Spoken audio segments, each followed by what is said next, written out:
Hi,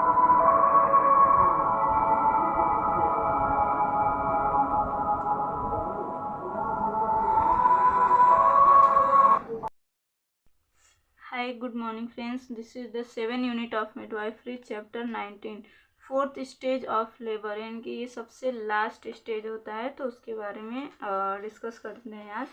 तो ये क्या होता है कि प्लेसेंटा की डिलीवरी के बाद अगले 1 घंटे की जो ड्यूरेशन अवधि होती है, तो इसे ही फोर्थ स्टेज ऑफ लेबर कहते हैं, ठीक है। और उसमें इसको आप ऑब्जर्वेशनल स्टेज भी कह सकते हैं।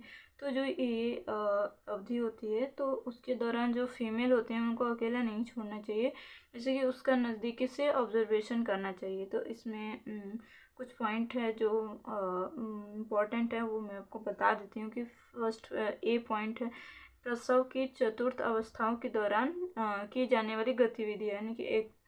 और इसमें ये फर्स्ट नंबर है, जैविक चिन्हों का आकलन करना है, यानी कि असेसमेंट ऑफ वाइटल साइन। तो इसमें लेबर के बाद महिला के मतलब बीपी, पल्स रेट और रिस्पायरेशन रेट को प्रत्येक 15 मिनट के बाद चेक करते रहना चाहिए, ठीक है। और टेम्परेचर को भी आवश्यक रूप से रिकॉर्ड करना चाहिए। और दूसरा पॉइंट ये कि गर्भाशय का मूल्यांकन, यानी कि एवेल्युएशन ऑफ यूट्रस। प्लेसेंटा की डिलीवरी के बाद यूट्रस का जो स्थिति अम्बिलिकल से लगभग 4 सेंटीमीटर नीचे होना चाहिए। और जो यदि यूट्रस की स्थिति अम्बिलिकल से ऊपर है, तो इसका मतलब यह होता है कि यूट्रस के अंदर ब्लड जो क्लॉट होता है, वो प्लेसेंटा का कुछ भाग उपस्थित होता है, तथा अतः इन्हें बाहर निकालना अति आवश्यक होता है, और ठीक है। और इसके साथ ही यूट्रस हार्ड तथा अच्छी तरह से कॉन्ट्रैक्टेड होनी चाहिए और ब्लीडिंग अनुपस्थित होना चाहिए।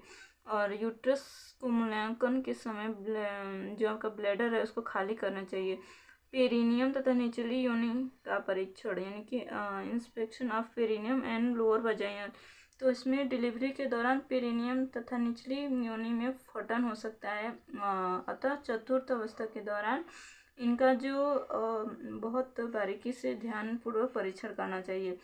चौथा है कि एपिजोटोमी की मरम्मत, यानी कि रिपेयरिंग ऑफ एपिजोटोमी। यदि प्रसव की द्वितीय अवस्था के दौरान गर्भस्थ शिशु के जन्म को आसान बनाने के लिए एपिजोटोमी की गई है, तो इस पर टाँके नहीं लगाने देना चाहिए। और आपका पांचवा पॉइंट है कि पेरिनियम पैड का परीक्षण करना चाहिए, उससे बदलना चाहिए। तो inspection and changing of perineum pad. तो इसमें फर्स्ट पॉइंट ये है कि डिलीवरी के बाद जो पेरिनियल एरिया होता है उसको मॉइस्चराइजेशन करना चाहिए। और दूसरा पॉइंट है कि पेरिनियल पैड को बार बार बदलते रहना चाहिए, ठीक है। तीसरा पॉइंट ये है कि पैड पर लोकिया का भी ध्यान पूर्वक परीक्षण करना चाहिए। और चौथा है कि जो ब्लड ब्लीडिंग हो उसकी मात्रा को सामान्य बनाए से अधिक है, तो ऐसी कंडीशन में आप ऐसी कंडीशन में मतलब बदले गए पेरिनियल पैड जो होता है उसकी संख्या को काउंट करना चाहिए कि। और 6 पॉइंट है कि मूत्राशय का परीक्षण, इंस्पेक्शन ऑफ यूरिनरी। तो 12 इसमें पहला पॉइंट है कि 12वां जो ब्लैडर होता है, तो उसमें यूट्रस का पोजीशन जो परिवर्तित कर देते हैं और उसका यूट्रस की जो संकुचन क्षमता होती है उसको कम कर देता है और जो ब्लीडिंग की संभावना को बढ़ा देता है। दूसरा पॉइंट ये है कि महिला में जो ब्लैडर होता है उसको खाली करने की सलाह देनी चाहिए। और तीसरा पॉइंट है कि यदि ब्लैडर भरे होने पर भी अगर यूरिन पास करने में असमर्थ है, तो इस कंडीशन में निम्न उपाय किए जा सकते हैं, जैसे कि महिला में उंगलियों को पानी से साफ पानी में उसको पानी में डुबाना चाहिए। दूसरा पॉइंट है कि महिला को गिरते हुए पानी की आवाज़ सुनाना चाहिए।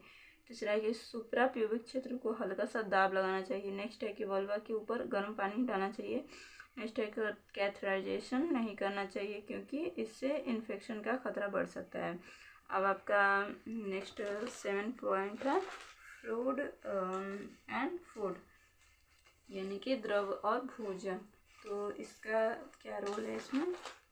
इसमें यदि महिला की कंडीशन अगर नॉर्मल है, तो इसमें महिला को गर्म द्रव्य जैसे हल्का पानी, चाय, कॉफ़ी आदि लेने की सलाह देनी चाहिए। पहले कम मात्रा में लेनी चाहिए, फिर धीरे धीरे उसको बढ़ाना चाहिए, एक ही बार में नहीं लेना चाहिए।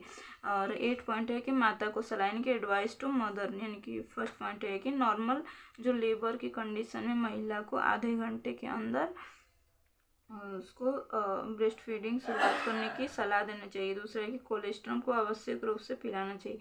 तीसरा है कि महिला को पर्याप्त आराम करने की सलाह देना चाहिए। चौथा है कि पर्सनल हाइजीन को बनाए रखना चाहिए। और 9 है आपका असमान स्थिति के लक्षण का पता करना। और इसमें कि फर्स्ट पॉइंट है वजाइना से अत्यधिक ब्लीडिंग होना। दूसरा पॉइंट है कि महिला के दौरान मतलब उसको दौरा हो। तीसरा है कि उसको महिला को चक्कर आना। चौथा है कि सीवियर हेडेक होना महिला को। पांचवा है कि महिला में पेरिनियम पेन होना। और छठवा है कि ब्लर विजन होना।